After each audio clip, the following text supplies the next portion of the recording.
હાલમાં મેવાસા વીરપુર રોડની હાલત અત્યંત બિસ્માર બની ગઈ છે. આ રસ્તો જે હજારો લોકો માટે રોજિંદો મુસાફરીનો મુખ્ય માર્ગ છે, આજે ખાડા અને તૂટેલા ડામરથી ભરાયો છે. જ્યાં કયારેય સરસ ડામર રોડ હતો, ત્યાં હવે ધૂળ, કાદવ અને પાણી ભરાયેલા ખાબોચિયા જ દેખાય છે. રોડના બંને બાજુ ડામર ઉખડી ગયો છે. અનેક જગ્યાએ રોડ તૂટી પડ્યો છે અને મોટરસાયકલ ચાલકો તો ખાસ કરીને જીવ જોખમમાં મુસાફરી કરે છે.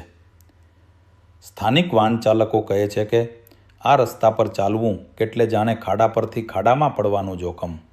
રોજ અકસ્માતના કિસ્સા સામે આવે છે, પણ તંત્ર હજુ સુધી મૌન છે.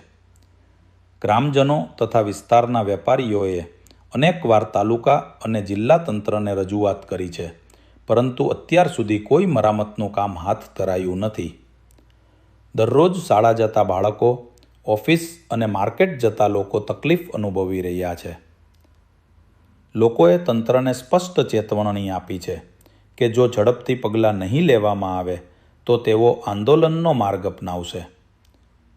મેવાસા વીરપુર માર્ગની હાલત એનું સ્પષ્ટ ઉદાહરણ છે કે કેવી રીતે બેદરકારી અને અયોગ્ય દેખરેખના કારણે સરકારી માર્ગો બિસ્માર હાલતમાં પહોંચી ગયા છે. હવે જો તંત્ર જાગતું ન હોય તો લોકોને પોતાના હક્ક માટે અવાજ ઉઠાવવો પડશે.